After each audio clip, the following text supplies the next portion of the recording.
In 2019, Israel set a record for tourism when 4.5 million visitors came to the Holy Land. Then the 2020 pandemic slammed the door, causing the number of tourists to plummet more than 80%, resulting in a loss of $8 billion. For more than a year, the COVID pandemic kept tourists from coming to visit Israel, like the city of Tel Aviv behind me.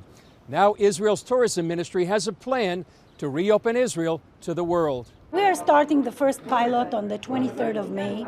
It will take place for a few weeks, by which we will bring in no more than 20 or more groups of tourists, fully vaccinated with travel agents, so that it can be monitored on one hand, and we can also learn from the lessons and improve the rules and see if things need to be improved. Then, hopefully about a month later, an unlimited number of groups may be allowed in. By July, it's possible Israel will open its doors to individuals. Still, this timetable could change, since the health ministry recommended the May 23rd date be delayed until the end of June.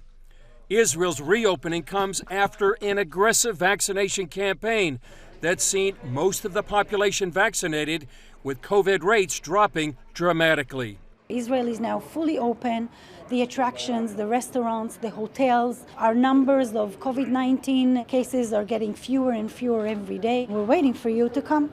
Incoming tourists, however, will have to jump through some hoops. The plan requires all to be fully vaccinated. They must have a negative COVID test before boarding the flight and then take an antibodies test upon arrival.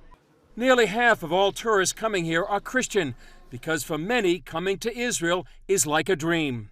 I want to say to Christians around the world that Israel is missing you and is looking forward to you coming and seeing all the sacred place and the history.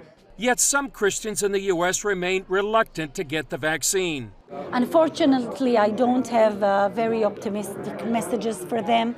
Israel is now in a very, very good condition health-wise. It's a very healthy destination, and we cannot put that in danger.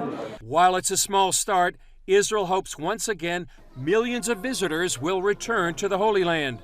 Chris Mitchell, CBN News, Tel Aviv, Jaffa.